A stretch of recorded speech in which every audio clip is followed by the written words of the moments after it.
Right, okay, so here we have Lara here in a Hall of Fallen Glory.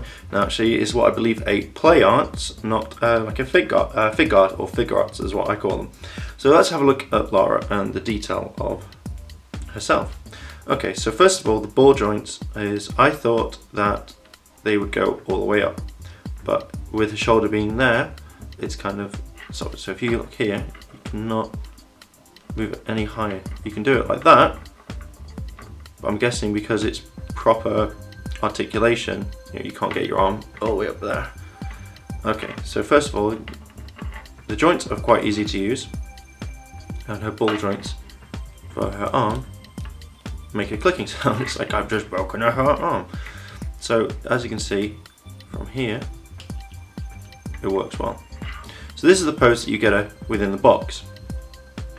Moving up and down, you can move her shoulder point, so you can move her forward.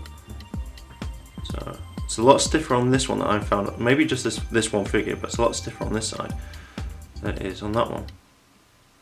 Okay, so here you have, like, say, her belt, which goes all around for her shotgun.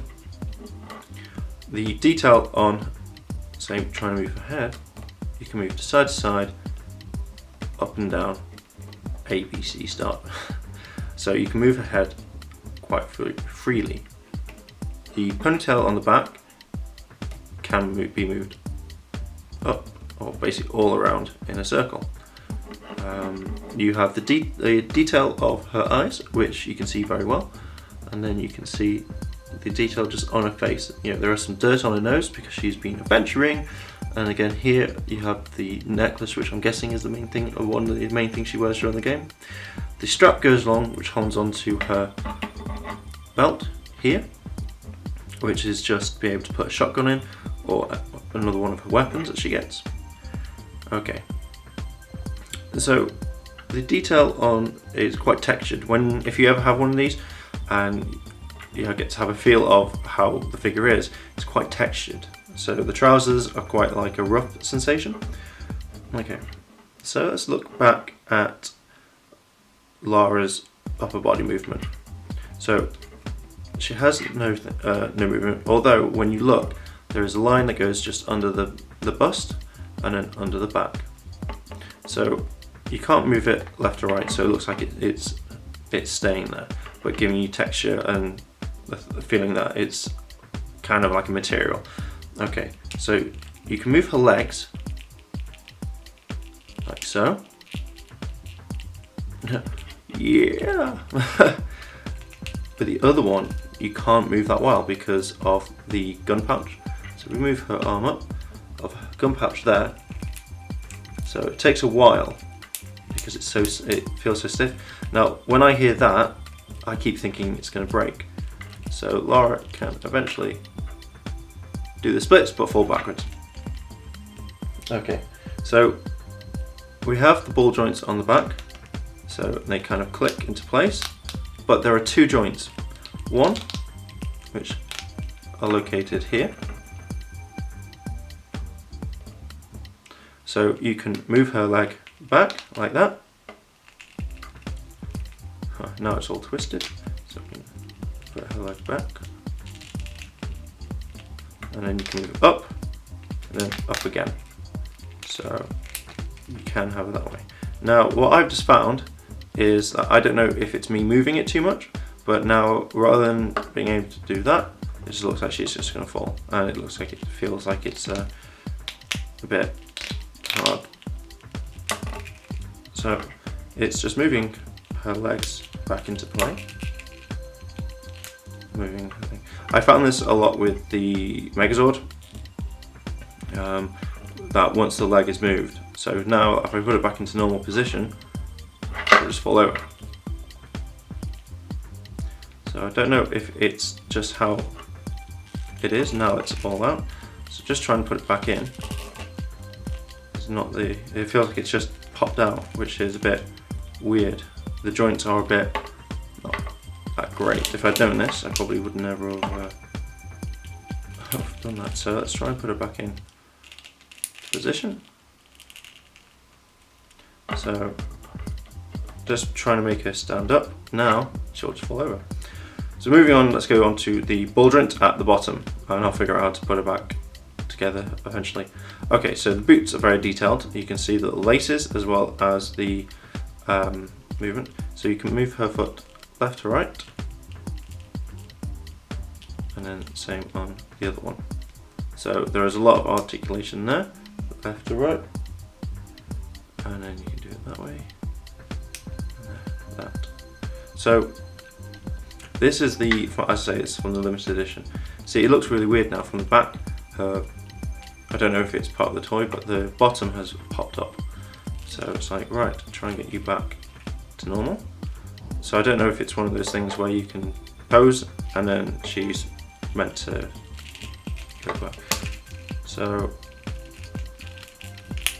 I found that you have to, so we've done it properly, but you have to give it some force before she can try and stand up again.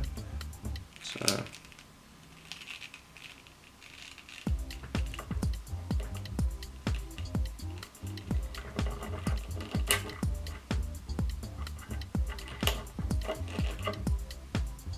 huzzah! Okay, so let's move on to the accessories that you get with Lara. This model, like most toys, you get kind of accessories to add on. So these are the accessories that you get, part of them. So first of all, you get different hands. Now these are to hold the different weapons. You get a gun, a shotgun, and I have got no idea what that's meant to be. Okay. So take that off, so you don't need it. Put it in the box. Okay, and in this part, you get a bow and arrow, an arrow, or bow, an arrow, and the manual. Now, because I have not got, you only get a small case with Lara, I kind of gonna keep this rather than just ripping it up and throwing it away. So I'm going to keep her into it. So let's have a look at opening these. I had some to bear with me.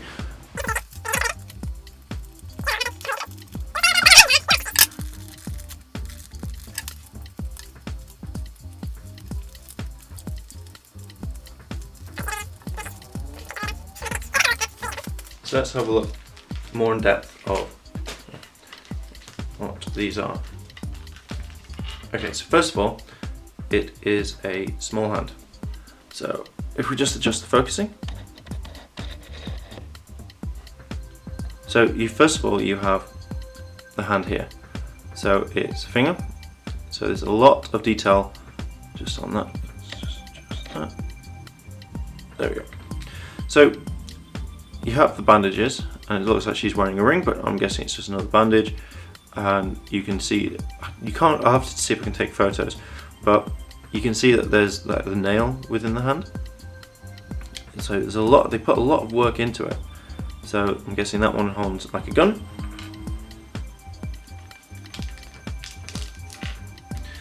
So the next hand, again, it's just a normal, I'm guessing it's the same hand that they used for this, but it holds a lot more for the weapons.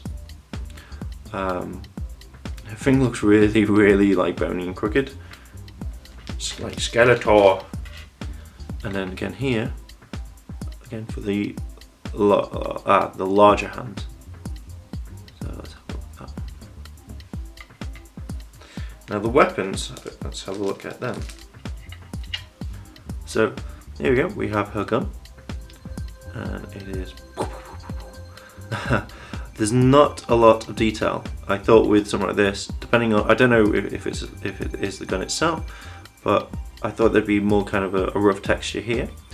I guess obviously these wouldn't work because that's just silly, because it could break off quite easily. So the gun, there's no kind of finished detail, so it just looks like a standard gun, but again from a toy figure, it's not that much. Now this, I'm thinking this is like an Uber pickaxe or something. So if you know what it is, down below, because I've not actually played the game yet, that's coming later. So you got more of a like chipping in type thing, so it looks kind of cool. There's a lot more detail in this than there is on the gun, with the bladed edges as well as the small blade. So here you have the thing, so I'm guessing she just uses it as an ice pick or to help herself up. Now the shotgun is one of my favourite weapons of all time. So we have a shotgun here. So there's more detail on this one than there is, say, with the handgun. So we compare them. I know it's a longer weapon,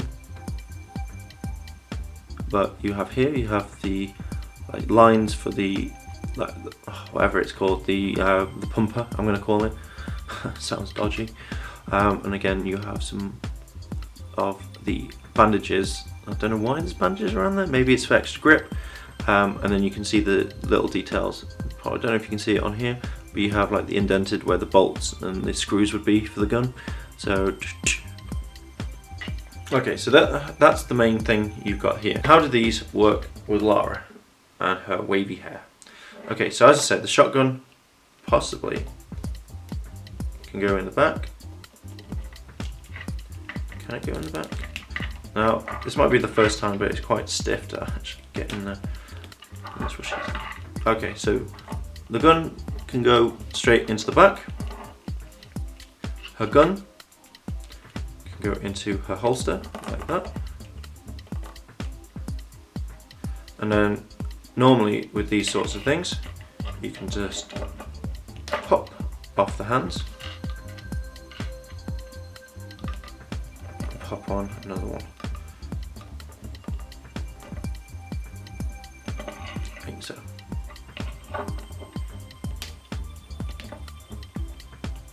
So yeah, so you can change hands at any time.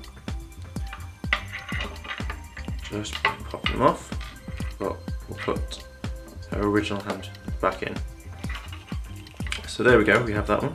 So how does she hold, say, a weapon like that?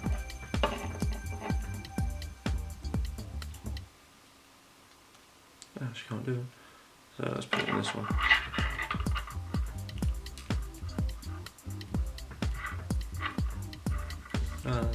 So something like that. Yay! So you have something like that. Now what I think I do, does that move? Oh, I thought the thing moved. So you have Lara there. That was a really pointless one. Okay, so I like the fact that you can put the gun in the back and the gun in the holster there. Like that. So you can easily take them out so she can actually go Tomb Raidering.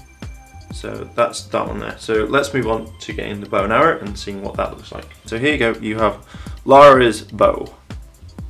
Now it would have been cool if they put an actual string in here, but I'm guessing it could snap, but then again the plastic could do. So there's not a lot of pinging you can do, like pulling it back and firing the bow and arrow.